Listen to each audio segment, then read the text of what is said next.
Okay, unang features na makikita nyo ay platform independent. Ano bang ibig sabihin yan?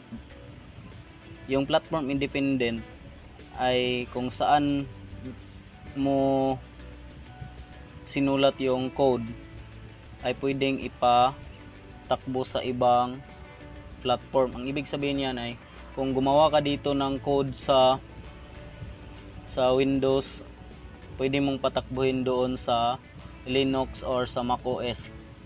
So ibig sabihin ay write once, run anywhere. And then next is object oriented programming or OOP. So uses objects to design and develop application. So iyan ang isang napakagandang feature sa Java object oriented, kasi ma-organize mo talaga yung gusto mong disenyo sa iyong program. Okay, the next is meron pa pala merong feature sa OOP na encapsulation, inheritance, and polymorphism. Yun yung isa sa mga pangunahing OOP feature sa Java. Okay, then next is compiled. So yung compiled class is habang isinusulat mo yung program mo at i-compile mo ay magiging bytecode using Java compiler. So bytecode executes the Java program in any platforms using Java interpreter. So ano ba yan? Ano ba yung nangyayari sa pag-compile? Okay, so ipakita ko sa inyo kung paano. So gamit ng notepad. Okay, so gamit ng notepad, susulat tayo ng program which is public. Papakita ko sa inyo kung paano mangyayari yung compiled. Okay, so class Java class. Okay, the next curly brace. The next is gagawa tayo ng main method, public static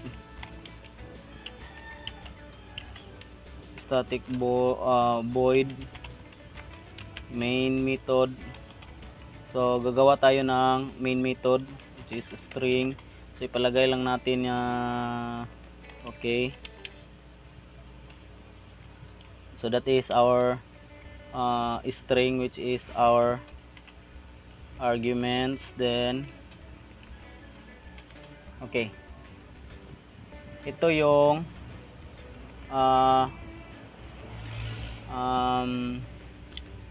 ibig sabihin ay sa loob ng main method. Then ito yung ating class. So sa class ay merong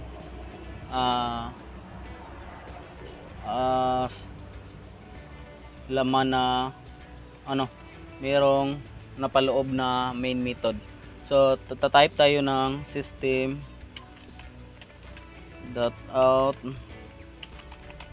Papakita ko lang sa inyo kung paano talaga yung gumagana yung program. Okay, then hello world. Okay, hello world again. Hello world. Okay, so isa-save na natin yan guys. Save. Then pag save sa Java file, double quote nyo, tapos kung ano yung pangalan sa ating class, yun ang ipapangalan natin sa ating file name which is Java class. Then .java, then double quote. Okay, so saan natin ilalagay? Dito sa desktop. Okay, save. So na-save na siya guys. So i-compile natin yan guys, cmd. Okay, then dito sa cmd is i-change natin yon as directory para mapasa ilalim itong desktop sa ating CMD. So desktop. Okay, the next is let's see kung tingnan natin kung anong version yung nasa Java ko. Okay, dalawang version which is 15 and 15.0.1. So okay, so at tingnan natin kung anong gumagana sa ating home, which is atong Java home. Okay, so ito yung gumagana sa ating CMD. Okay, so ating sunod na gawin is ating iset na path ito yung desktop, which is C. Okay, tingnan natin kung saan to na. Okay, ito at saka ito, isama natin yun kasi guys dito yung Java compiler. Okay, i-compile niya to .class ang Java file natin. Ito yun, ito yung tatakbuhin niya, ito yung i-call niya patungo sa CMD. So kopyahin natin yung directory, then punta tayo dito and paste. Okay, okay, bin, then next. Okay, so atin na equal na yung itong directory na ito sa desktop natin na ito. Okay, so enter. So equal na sila. The next is ating tatawagin yung compiler na ito, which is Java ito. Then tatawagin natin, then anong i-compile niya? Java sample. Okay, .java. Ito yung i-compile niya guys. Okay, let's see. There's an error, found source is okay, not found Java sample. No, wala talaga guys, pasensya na kasi Java class hindi Java sample. Java. Okay, ito na. Okay, found error which is interface enumeration expected, which is public class. Okay, so ating i-edit to kasi walang class, public lang.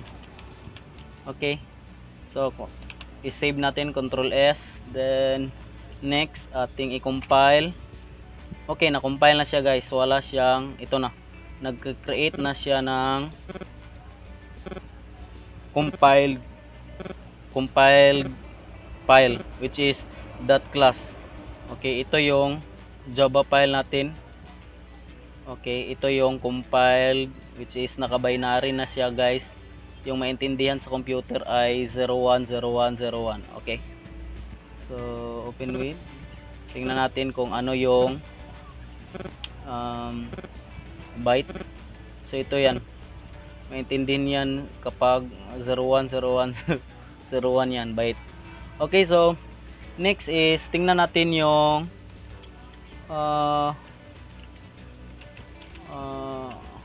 program natin is ano ba yan, Java class, Java. Sa directory na ito ay naka-equal naman siya guys sa ating C, ang itong path na desktop. So tatawagin naman natin yung Java, itong application na ito, para i-run niya yung compiled. Okay, compiled class. Okay, Java class, enter. Okay, hello world. Okay, so ganyan yan guys na nagiging compiled, kung paano nagiging compiled. Then after sa compile guys, yung interpreter natin guys, in-interpret yan sa ating GBM. So type nyo dito sa ating binary, then GBM. no, GBM. Itong GBM class, ito yung interpreter na i-interpret sa ating class sa Java patungo sa GBM na nasa operating system. So ganyan yun, ganyan yan tumatakbo yung Java program. So balik tayo sa Java features. Ito ay robust. So yung robust class is yung Java program natin ay meron siyang memory management. Okay, so ibig sabihin no concern of memory leak. Kung ano lang talaga yung nagagamit niyan guys sa kanyang program, yun lang talaga ang mai-store sa ating memory. Yung hindi kailangan gamitin, yung hindi nagagamit na data, hindi niya ini-store sa memory. So ang kagandahan niyan guys is hindi madaling mapuno yung memory natin. Okay, the next is multi-thread. Balik tayo dito guys sa robust. Sa robust guys, pwede tayong mag-store sa memory.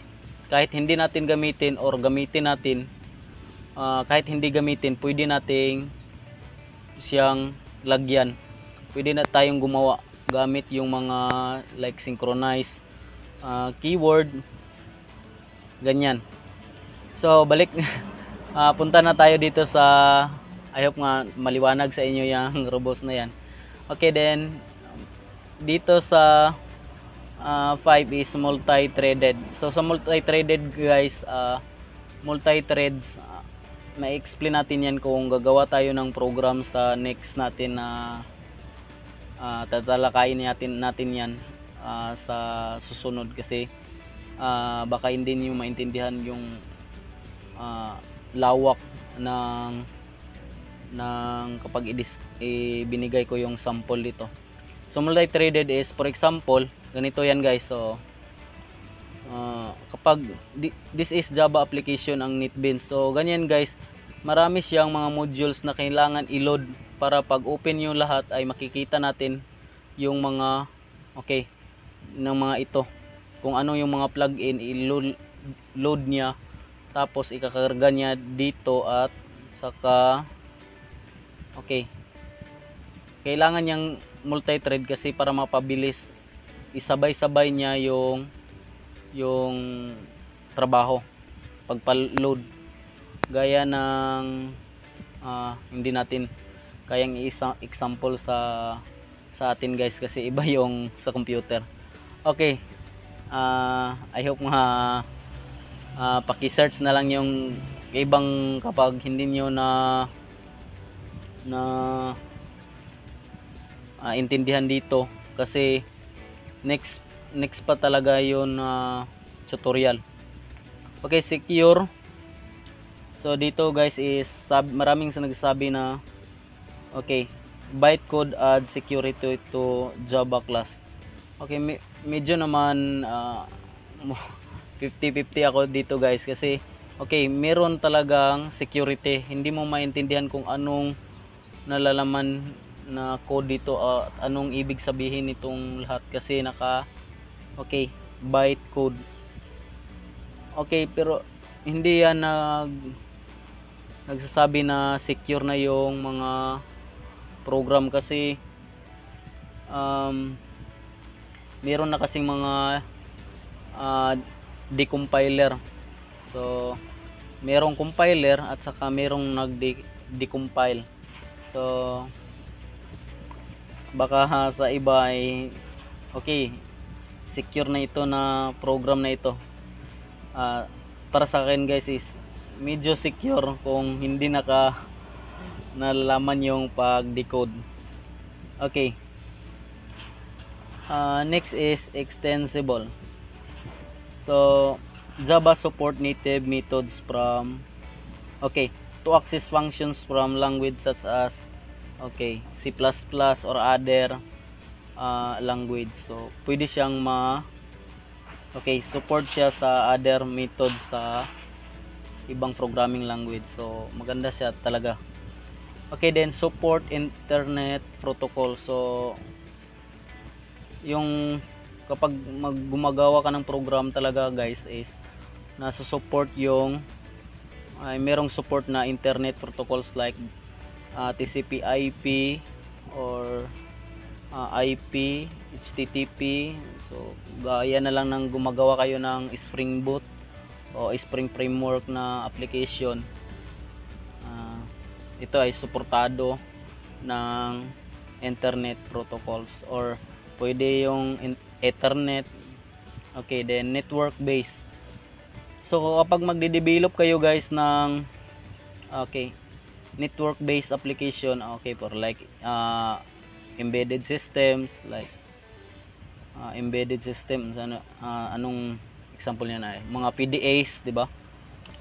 The next is web security.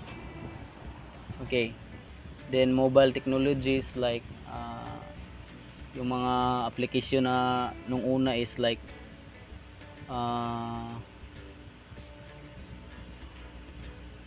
Java micro edition na kuan. Okay, so yan lang muna guys. Is marami pa itong Java features, pero ito yung mga mas naintindihan ko na features sa Java. So hanggang sa susunod guys is ang next na tatalakayin natin ay yung sa programming na, which is ang susunod nito ay Java data types. So napaka-interesanteng topic na yan guys, sa bago pa lang nagsisimula sa programming at saka sa mga intermediate level of programmer. Okay, interesado sa napakahalagang topic na yan guys, yung data types. Okay, kahit saan na gagawa ka ng program ay napakahalaga. Okay, hindi ka pwedeng maggumawa ng program na walang data types. Okay, so see you sa susunod na kita tayo sa susunod na video. Maraming salamat guys.